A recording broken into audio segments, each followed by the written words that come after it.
حديث النور والصدق هو الداعي إلى الحق يجمعه البخاري ويهديه ومن هدى بهديه إلى يوم الدين.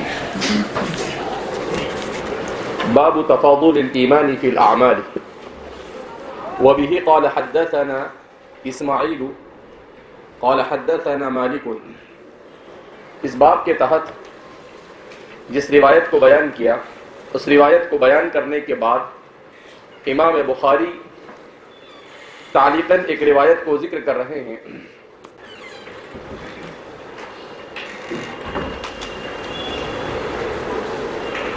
قال وہیب، اور وہیب فرماتے ہیں حدثنا عمرو، کہ مجھے عمرو بن یحییٰ المازنی نے بیان کیا. الحیاتی بجائے الحیا اور الحیات میں شک کے، یقین کے ساتھ بغیر کسی شک اور تردد کے فی نہر الحیاتی کا لفظ بیان کیا. وقال خردل من خیر، اور اوپر والی روایت میں تھا مثقال حبۃ من خردل من ایمان، تو اس روایت میں ہے مثقال حبۃ من خردل من خیر. امام بخاری نے تعلیقاً اس روایت کو کیوں ذکر کیا؟ تعلیقاً امام بخاری جس روایت کو ذکر کرتے ہیں اس کا مطلب یہ ہوتا ہے کہ اس سے قبل جو روایت گزری ہے اس روایت میں کسی طرح کی کوئی تبدیلی ہو تو اس تبدیلی کو آپ بیان کرتے ہیں تعلیقاً بیان کی جانے والی روایت کے ذریعے سے.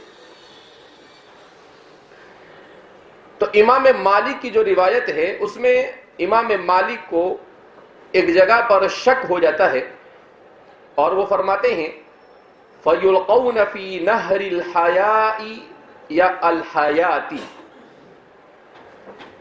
الحیا کا ضبط دو طرح سے کیا گیا ہے، اسے دو طرح سے پڑھا گیا ہے. بعض حضرات نے بالالف الممدودۃ بالحیاء، اور بعض حضرات نے بالالف المقصورۃ بالحیا. البتہ دونوں صورتوں میں معنی یہی ہوتا ہے جس کو اردو زبان میں ہم کہتے ہیں شرم محسوس کرنا، جس پر تفصیل سے اس سے پہلے کلام ہو چکا ہے الحیاء شعبۃ من الایمان کے تحت. امام بدر الدین العینی فرماتے ہیں کہ اصل روایت میں الف ممدودہ کے ساتھ ہے الحیاء، اس لیے کہ الف مقصورہ کے ساتھ الحیا کا استعمال عربی زبان میں کہیں پر نہیں ملتا ہے. اگرچہ امام کرمانی نے اسے الف مقصورہ کے ساتھ بیان کیا ہے، اس لیے کہ اگر 2 منٹ کے لیے امام عینی فرماتے ہیں اسے مان بھی لیا جاوے تو اس کے معنی آتے ہیں ماء المطر، اور بعض نے کہا المطر. بارش کو کہا جاتا ہے الحیا جب الف مقصورہ کے ساتھ پڑھا جائے. تو اس صورت میں اس کا کوئی ربط نہیں بیٹھتا ہے، اور الحیا پڑھنے کی صورت میں بھی کوئی ربط نہیں بیٹھتا ہے. اسی لیے امام بخاری نے وہیب کے حوالے سے اس روایت کو باب الرقاق میں امام بخاری نے خود بیان کیا، متصلاً بیان کیا ہے بسندہ، پوری سند کے ساتھ.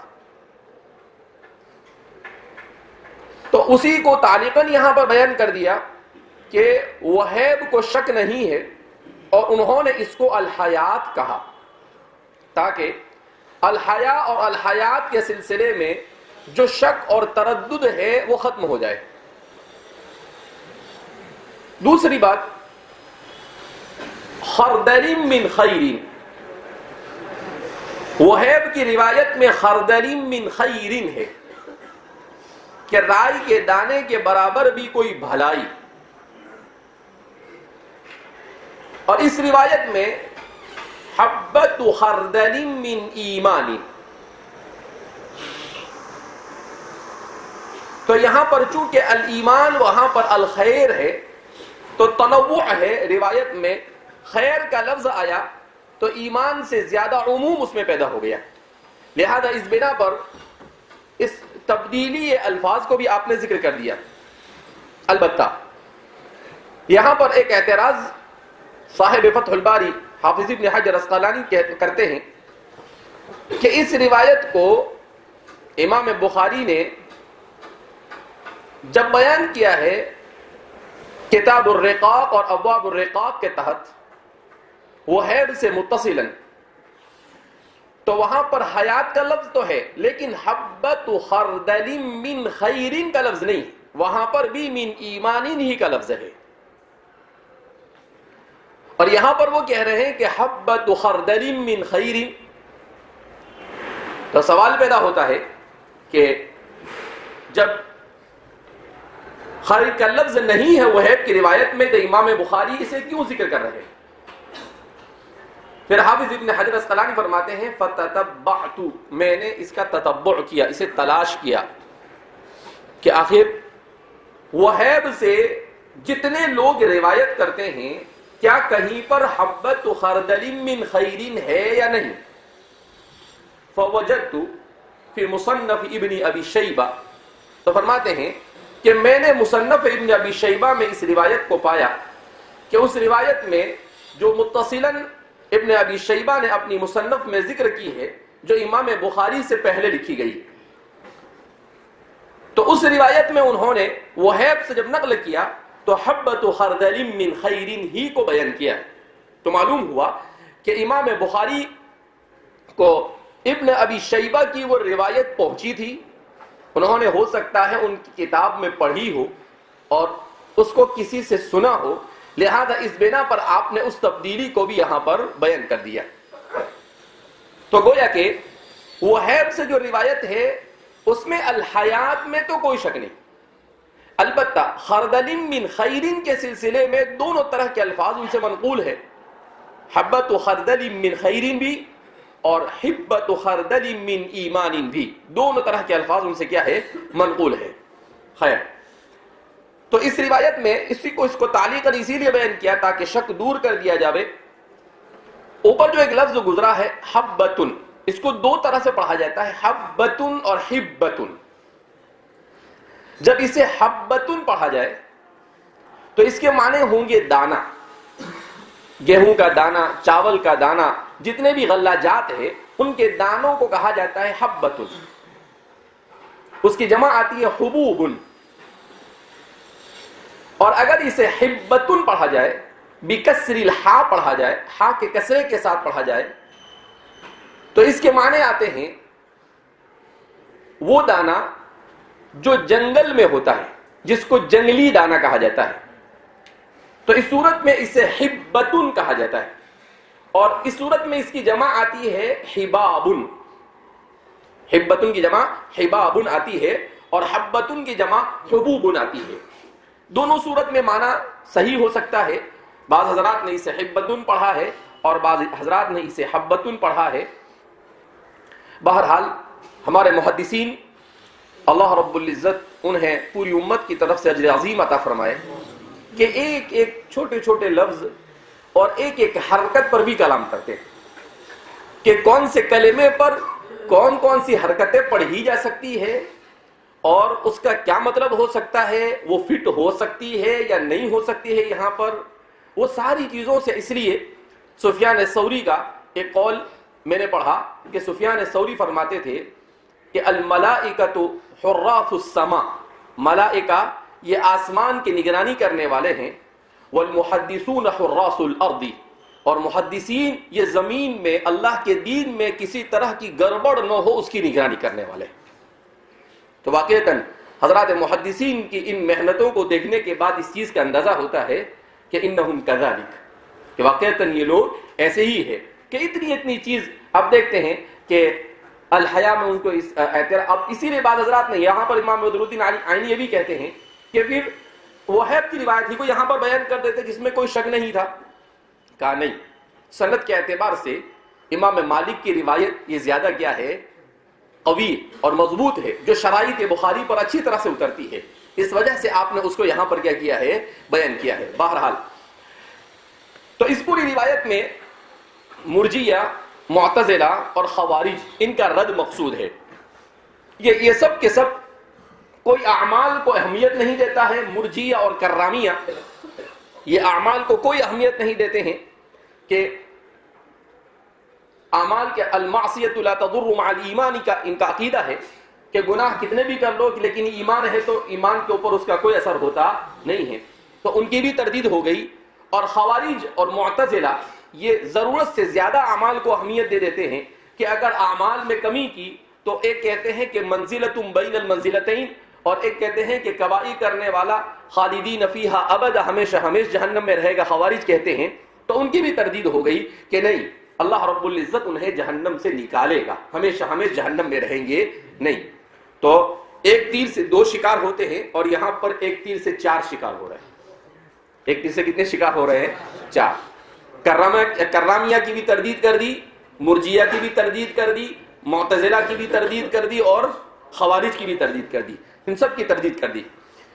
وبه قال حدثنا محمد بن عبيد الله قال حدثنا إبراهيم بن سعد عن صالح عن ابن شهاب عن أبي أمامة بن سهل بن حنيف أنه سمع أبا سعيد الخدري رضي الله عنه وعنهم أجمعين يقول قال رسول الله صلى الله عليه وسلم بين أنا نائم رأيت الناس يعرضون علي وعليهم قمص منها ما يبلغ الثلي ومنها ما دون ذلك وعرض علي عمر بن الخطاب رضي الله عنه وعليه قميص يجره قالوا فما أولت ذلك يا رسول الله صلى الله عليه وسلم قال الدين۔ اس روایت میں بھی تفاضل ایمان کی طرف اشارہ ہے، اسی لیے آپ اس کو بیان کر رہے ہیں۔ روایت کے پہلے راوی ہے محمد بن عبید اللہ ابن محمد ابن زید، امام بخاری کے شیخ ہے۔ ان کے ثقافت کے لیے شیخ بخاری ہونا ہی کافی ہے۔ ان کے انتقال کے سلسلے میں حضرات محدثین نے کسی سن کو بیان نہیں کیا ہے، البتہ اتنا بیان کیا ہے کہ سن ہجری 225 یا 30 کے بعد کسی موقع پر ان کا انتقال ہوا ہے۔ قال حدثنا ابراہیم بن سعد، وہ بیان کرتے ہیں مجھے بیان کیا ابراہیم بن سعد نے۔ ابراہیم بن سعد یہ بھی ثقہ راوی ہے، یہ ان کا نام بیان کیا جاتا ہے ابراہیم ابن سعد ابن ابراہیم بن عبد الرحمن بن عوف، گویا کہ حضرت عبد الرحمن بن عوف کے بیٹے کے بیٹے کے بیٹے یعنی پر پوتے ہیں حضرت عبد الرحمن بن عوف کے۔ ان کے والد کے سلسلے میں بیان کیا جاتا ہے کہ کان قاضی المدینہ، ان کے والد یہ مدینہ منورہ کے قاضی تھے، اور ان کی پیدائش سن ہجری 110 میں ہوئی اور ان کا انتقال سن ہجری 182 میں بیان کیا جاتا ہے۔ عن صالح، صالح ابن کیسان، صالح ابن کیسان یہ مشہور راوی ہے اور ثقہ راویوں میں ان کا شمار ہوتا ہے۔ ان کے سلسلے میں حاکم نیشابوری اور امام کرمانی وغیرہ نے لکھا ہے کہ انہوں نے تحصیل علم کا سلسلہ 90 سال کی عمر میں شروع کیا۔ بدر الدین عینی فرماتے ہیں 90 سال کی عمر میں، اور حاکم نیشابوری فرماتے ہیں کہ 70 سال کی جب عمر ہوئی اس کے بعد انہوں نے علم حاصل کرنا شروع کیا۔ البتہ انہوں نے طویل عمر پائی۔ بعض حضرات کا کہنا ہے کہ ان کی عمر 160 سال ہوئی۔ البتہ امام ذہبی کو اس پر تردد ہے۔ امام عینی اور امام کرمانی، امام قسطلانی، یہ تمام کے تمام لوگ یہ کہتے ہیں کہ ان کی عمر 160 سال ہوئی، اس لیے کہ ان کے انتقال پر تو اتفاق ہے کہ ان کا انتقال 160 ہجری میں ہوا۔ البتہ ان کی ولادت کب ہوئی تو ان کی ولادت کے سلسلے میں کوئی مضبوط بات نہیں ہے۔ عینی کا کہنا ہے کہ یہ آپ صلی اللہ علیہ وسلم ہی کے زمانے میں پیدا ہو گئے تھے، مگر اس وقت ان کی کوئی توجہ نہیں تھی، اس لیے کہ اگر 160 سال عمر ہم سمجھتے ہیں تو آپ صلی اللہ علیہ وسلم نے جب ہجرت کی اس سال ان کی پیدائش ہوتی ہے تو 160 سال کی عمر ہوتی ہے ان کی، تو 10 سال کے ہونے چاہیے وہ آپ صلی اللہ علیہ وسلم کی وفات کے وقت۔ البتہ چونکہ یہ صحابہ سے روایت نقل نہیں کرتے، اس لیے امام بدر الدین عینی کو، امام ذہبی کو اس سلسلے میں شبہ ہے کہ ان کی عمر جو اتنی بیان کی جاتی اتنی ساری عمر ان کی نہیں ہے۔ امام بدر الدین عینی فرماتے ہیں کہ امام ذہبی فرماتے ہیں کہ اس لیے کہ اگر ان کی 160 سال عمر ہوئی تو چلو مانا کہ 60 سال کی عمر میں بھی ان کو علم کا شوق شروع ہوا یا 70 سال کی عمر میں بھی ہوا، تو بہت سارے صحابہ موجود تھے، ان لوگوں سے یہ روایت کیوں نہیں کرتے جبکہ خود بہت بڑے کثیر الروایہ آدمی ہے؟ تو اس سے یہ محسوس ہوتا ہے کہ ان کی عمر ہو سکتا ہے 100 سال ایسی کچھ رہی ہو، لیکن جو یہ بیان کیا جاتا ہے 160 سال عمر، تو امام ذہبی فرماتے ہیں کہ مجھے اس سلسلے میں تأمل اور شک ہے کہ اتنی ساری عمر ان کی ہو سکتی نہیں ہے۔ بہرحال صالح ابن کیسان مضبوط راوی ہے، 70 یا 90 سال کی عمر میں، یعنی یہ بات مسلم ہے کہ بڑی عمر کے بعد انہوں نے تحصیل علم کا سلسلہ شروع کیا اور پھر اس کے بعد انہوں نے علم حدیث اور علم تفسیر وغیرہ میں مہارت حاصل کی۔ عن صالح عن ابن شہاب، اور وہ روایت کرتے ہیں امام ابن شہاب زہری سے، مدون حدیث سے، جن کا ذکر تفصیل کے ساتھ ہو چکا ہے، عن ابی امامہ بن سہل بن حنیف، اور وہ روایت کرتے ہیں ابو امامہ بن سہل بن حنیف سے۔ ابو امامہ سے مراد کون ہے؟ تو فرماتے ہیں کہ ابو امامہ سے مراد ہے اسعد ابن سہل ابن حنیف، تو ان کا نام ہے اسعد، البتہ ابو امامہ سے یہ مشہور ہو گئے۔ ان کے سلسلے میں بیان کیا جاتا ہے کہ انہو صحابی رؤیتن، یہ رؤیتن صحابی ہے، روایتن صحابی نہیں، یعنی آپ صلی اللہ علیہ وسلم کے دیدار کی سعادت انہیں حاصل ہوئی، البتہ آپ سے براہ راست تو کوئی روایت نقل نہیں کرتے۔ ہاں، حضرات صحابہ میں سے کبار صحابہ سے آپ روایتیں ضرور نقل کرتے ہیں، لیکن نبی کریم صلی اللہ علیہ وسلم سے براہ راست آپ روایت نقل نہیں کرتے ہیں۔ ان کی وفات کے سلسلے میں بیان کیا جاتا ہے کہ ان کا انتقال سن ہجری 100 میں ہوا، 92 سال کی عمر میں، اور بعض نے کہا 94 سال کی عمر میں۔ انہ سمع، انہوں نے ابو سعید خدری رضی اللہ تعالی عنہ سے سنا، ان پر بھی تفصیل کے ساتھ کلام گزر چکا ہے۔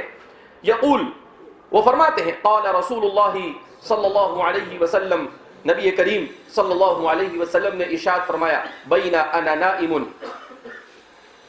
اس دوران میں سویا ہوا تھا، رأیت الناس یعرضون علی، تو میں نے خواب میں دیکھا کہ لوگوں کو میرے روبرو پیش کیا گیا، وعلیہم قمص،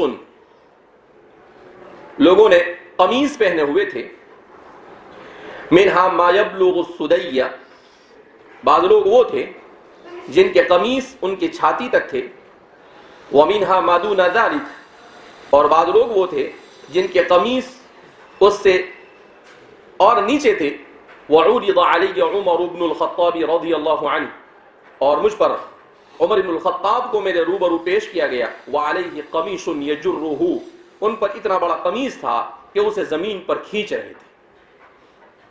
قالوا، حضرات صحابہ کرام رضوان اللہ تعالی عنہم اجمعین نے دریافت کیا، فما اولت ذلک یا رسول اللہ، اے اللہ کے رسول صلی اللہ علیہ وسلم، آپ نے اس کی کیا تعبیر کی؟ یعنی آپ کے نزدیک یہ قمیص سے کیا مراد ہے، اس کی تعبیر کیا ہوتی ہے اس خواب کی؟ قال الدین، تو آپ صلی اللہ علیہ وسلم نے کہا، میں نے اس کی تعبیر دین سے کی، میں نے اس کی تعبیر کس سے کی ہے؟ دین سے۔ کیا مطلب؟ آپ صلی اللہ علیہ وسلم اس میں تفاضل کو بیان کر رہے ہیں۔ کیسے تفاضل کو بیان کر رہے ہیں؟ کہ آپ صلی اللہ علیہ وسلم نے کہا کہ میرے سامنے لوگوں کو پیش کیا گیا، میری امت کے افراد کو پیش کیا گیا، تو بعض لوگوں کی جو قمیض تھی وہ اتنی سی تھی، کسی کی اس سے نیچے تھی، کسی کی اس سے نیچے تھی، اور جب حضرت عمر کو پیش کیا گیا تو انہوں نے اتنی بڑی قمیض پہن رکھی تھی کہ وہ ان کے پاؤں سے نیچے جا کر زمین سے گھس رہی تھی، اس کو گھسیٹ رہے تھے، یجرہ، اسے گھسیٹ رہے تھے۔ تو حضرات صحابہ نے کہا کہ اللہ کے رسول صلی اللہ علیہ وسلم اس کی تعبیر آپ نے کیا کی؟ یہ قمیص کے چھوٹے بڑے ہونے کا مطلب کیا ہے؟ تو آپ صلی اللہ علیہ وسلم نے کہا اس کا مطلب ہے دین، یعنی جو دین پر جتنا زیادہ عمل کرے گا وہ اتنا بڑا قمیص کا مالک ہوگا. اس لیے کہ جیسے قمیص کے ذریعے سے آدمی اپنے بدن کو چھپاتا ہے، اسی طریقے سے دین کے ذریعے سے گویا کہ وہ اپنے بدن کو روحانی طور پر چھپاتا ہے. کیسے چھپاتا ہے؟ روحانی طور پر چھپاتا ہے. کہ دین کی وجہ سے جیسے کوئی آدمی اگر پورا کپڑا پہنتا ہے تو وہ آدمی معزز سمجھا جاتا ہے، اور اگر آدمی کوئی ادھورا کپڑا پہنتا ہے تو وہ کیسا سمجھا جاتا ہے؟ بے وقعت سمجھا جاتا ہے کہ ایسا انسان ہے اتنا چھوٹا سا کپڑا پہن کر آ گیا. تو کہا لوگ اس کو بے وقعت سمجھتے ہیں. اس کا مطلب یہ ہے کہ دین اور اعمال میں جب آدمی کم ہوگا تو وہ آدمی عند اللہ کم وقعت ہوگا، اس کی کوئی وقعت نہیں ہوگی. اور جو دین سے بالکل عاری ہوگا گویا کہ وہ مکمل طور پر بدن سے پر کپڑے سے عاری ہے، یعنی وہ ننگ دھڑنگ سمجھا جائے گا. تو اللہ کے رسول صلی اللہ علیہ وسلم نے اس سے تفاضل کی طرف اشارہ کیا. کس کی طرف اشارہ کیا؟ کیوں؟ اس لیے کہ مرجیہ جو یہ کہتے ہیں کہ اعمال کی ضرورت نہیں، کرامیہ جو یہ کہتے ہیں، جہمیہ جو یہ کہتے ہیں اعمال کی ضرورت نہیں ہے، کہا ایسا نہیں ہے. اعمال اگرچہ رکن نہیں مگر شرط ضرور ہے. اعمال کے بغیر کام چل سکتا نہیں ہے. کیونکہ اگر اعمال کے بلبوتے پر تفاضل نہ ہوتا، یعنی اگر تفاضل ایمان میں نہ پایا جاتا تو ہم کہتے کہ بھئی اعمال کی ضرورت نہیں. لیکن یہ تفاضل اس بات کی نشاندہی کر رہا ہے کہ اعمال میں کیا ہوتا ہے، اعمال کی وجہ سے ایمان میں کم اور زیادہ ہونا ہوتا ہے. کہ اعمال زیادہ ہے تو ایمان زیادہ، اور اعمال کم ہے تو ایمان کم ہے. تو اس سے کیا معلوم ہوا؟ کیونکہ اعمال کے علاوہ کوئی دوسرا تھرمامیٹر نہیں ہے، کوئی آلہ پیمائش نہیں ہے کہ جس کے ذریعے سے ایمان کی کمی اور زیادتی کا اندازہ لگایا جائے. کیونکہ کیفیت ایمان کا تعلق تو قلب سے ہے، اور قلب کی کیفیت کو سوائے اللہ رب العزت کے اور کوئی جان سکتا نہیں ہے. البتہ اس کو اس طور پر جانا جا سکتا ہے کہ آدمی کے دل میں ایمان ہے اور اس کا ظہور اس کے جوارح پر ہو رہا ہے، تو اس سے یہ سمجھا جا سکتا ہے کہ ہاں یہ آدمی ایمان مضبوط ہے، اس کا ایمان زیادہ ہے. اسی لیے تو حضور نے فرمایا کہ اگر تم کسی کو 5 وقت مسجد میں آتے ہوئے دیکھو تو تم اس کے مومن ہونے کی شہادت دو کہ وہ کیا ہے، مومن. کیونکہ جب دل میں ہوگا تو ہی آدمی اعمال کرے گا.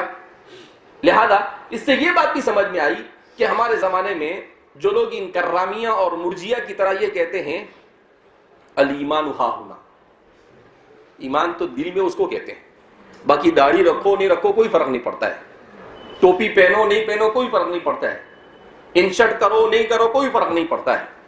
ایسا نہیں، یہاں ہے، مگر یہاں ہے اس کا ظہور ہونا چاہیے ٹوپی کی شکل میں، اس کا ظہور ہونا چاہیے داڑھی کی شکل میں، اس لیے کہ یہ سنن انبیاء ہے. اس کا ظہور ہونا چاہیے مسنون لباس کے صورت میں، تو اس کا ظہور بہرحال ضروری ہے، اس کے بغیر کام چلتا نہیں ہے. تو اس لیے پتا چلا کہ اعمال کی اہمیت بہرحال ایمان کے ساتھ اعلیٰ درجے کی ہے. لہذا تفاضل ایمان کا اشارہ یہاں سے ملتا ہے. بعض حضرات نے ایک اعتراض کیا ہے کہ حضرت عمر کا جب اتنا بڑا قمیص کہ جو زمین پر گھسیٹا جا رہا تھا تو اس کا مطلب تو ایسا لگ رہا ہے کہ حضرت عمر حضرت ابو بکر سے بھی زیادہ افضل ہے. تو فرما رہے ہیں، ہمارے محدثین فرماتے ہیں کہ ایسا نہیں ہے. اللہ کے رسول صلی اللہ علیہ وسلم نے یہاں پر حضرت عمر کی فضیلت کو بیان کیا، لیکن فضیلت عمر کے بیان کرنے سے فضیلت ابو بکر صدیق کی نفی نہیں ہو رہی. کیونکہ اگر ابو بکر کے مقابلے میں عمر کو بیان کیا جاتا تب تو یہاں پر آپ کہہ سکتے تھے کہ عمر افضل ہو گئے، لیکن یہاں پر آپ دوسرے عام لوگوں کے مقابلے میں ایمان عمر کو بیان کر رہے ہیں، لہذا ابو بکر کا ایمان ان سے زیادہ ہے، اس کی نفی کہیں پر ہمیں ملتی نہیں۔ دوسرا، بعض حضرات نے کہا کہ فضیلت ابو بکر دلائل قطعیہ سے ثابت ہے اور یہ خبر واحد ہے، لہذا دلائل قطعیہ سے جو ثابت ہے خبر واحد کے اوپر اس کو ترجیح دی جائے گی، اس کے اوپر ترجیح ہو سکتی نہیں۔ ایک تیسری توجیہ ہمارے علماء نے یہ کی ہے کہ اس کا مطلب یہ ہو سکتا ہے کہ حضرت عمر رضی اللہ تعالیٰ عنہ کا دور خلافت زیادہ رہا، اس لیے کہ آپ 12 سال خلیفہ رہے، تو ظاہر سی بات ہے جب آپ کا دور خلافت زیادہ رہا تو اسلام کی خدمت کرنے کا آپ کو زیادہ موقع ملا، آپ کو اسلام کی خدمت کرنے کا زیادہ موقع ملا کہ آپ کے زمانے میں قیصر و کسریٰ کو زیر کیا گیا، آپ کے زمانے میں اسلام دنیا کے بہت بڑے خطوں تک پھیل گیا، لہذا اس بنا پر آپ صلی اللہ علیہ وسلم نے یہاں پر ان کے قمیص کو ایمان سے تعبیر کیا۔ تو میں اس کو یوں کہتا ہوں کہ حضرت ابو بکر نے ایمان کو مستحکم کیا اور حضرت عمر نے ایمان کو پھیلایا۔ حضرت ابو بکر نے ایمان کو کیا کیا؟ مستحکم کیا۔ کیوں؟ اس لیے کہ اللہ کے رسول صلی اللہ علیہ وسلم کے انتقال کے بعد حضرت جیش اسامہ کو روانہ کرنے سے صحابہ منع کرنے لگے کہ سب طرف متدین کھڑے ہو گئے ہیں، ہم کیسے بھیجیں گے ان کو؟ تو حضرت ابو بکر نے کہا کہ جس لشکر کو حضور نے روانہ کیا ہو میں اسے نہیں روک سکتا، ورنہ سامنے والا دشمن ایسا سمجھے گا کہ یہ بزدل اور کمزور ہے، اور میں ایسا تاثر دینا چاہتا نہیں۔ یہ ہے استحکام ایمان، سب ایک طرف اور ابو بکر ایک طرف۔ پھر جب مانعین زکوٰۃ کے ساتھ جہاد کی باری آئی تو سب لوگوں نے کہا کہ ان کو سمجھا پٹا کر ابھی ان سے مسئلے کو حل کر لیا جاوے، جہاد نہ کیا جاوے۔ تو آپ نے اس موقع پر بھی کہا نہیں، اگر ایک رسی بھی حضور کے زمانے میں وہ زکوٰۃ میں دیتے تھے نہیں دے گی تو میں ان کے ساتھ قتال کروں گا۔ اس سے بھی آپ کے استحکام ایمان کا کیا ہوتا ہے پتہ چلتا ہے۔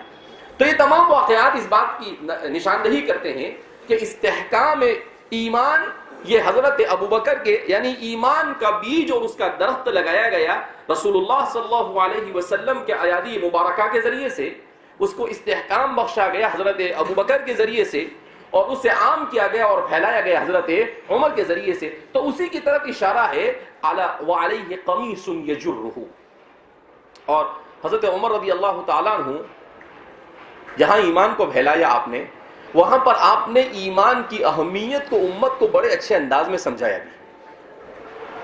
جیسے حضرت عمر کا قول مشہور ہے، نحن قوم اعزنا اللہ بالاسلام ولو ابتغینا العزة بغیر الاسلام لاذلنا اللہ، کہ ہمیں اللہ نے اسلام کی وجہ سے عزت بخشی ہے، اگر ہم نے اسلام کی تعلیمات کو چھوڑ کر کسی دوسرے راستے سے عزت حاصل کرنی چاہیے تو اللہ ہمیں ذلیل و خوار کر چھوڑے گا۔ تو حضرت عمر رضی اللہ تعالیٰ عنہ نے ایسے اقدامات کیے تو اللہ کے رسول صلی اللہ علیہ وسلم نے اس کی طرف اشارہ کیا۔ بہرحال فضیلت ابو بکر کا کوئی انکار کر سکتا نہیں ہے، اور حضرت ابو بکر کی افضلیت یہ بہرحال مسلم ہے، اس روایت سے اس کے اوپر کوئی اثر ہوتا نہیں ہے۔ باب الحیاء من الایمان، یہ باب اس بات میں کہ حیا ایمان کا حصہ ہے، چونکہ اس پر بھی کلام ہو چکا ہے آگے۔ وبه قال حدثنا عبد الله بن یوسف، امام بخاری فرماتے ہیں مجھے بیان کیا عبداللہ بن یوسف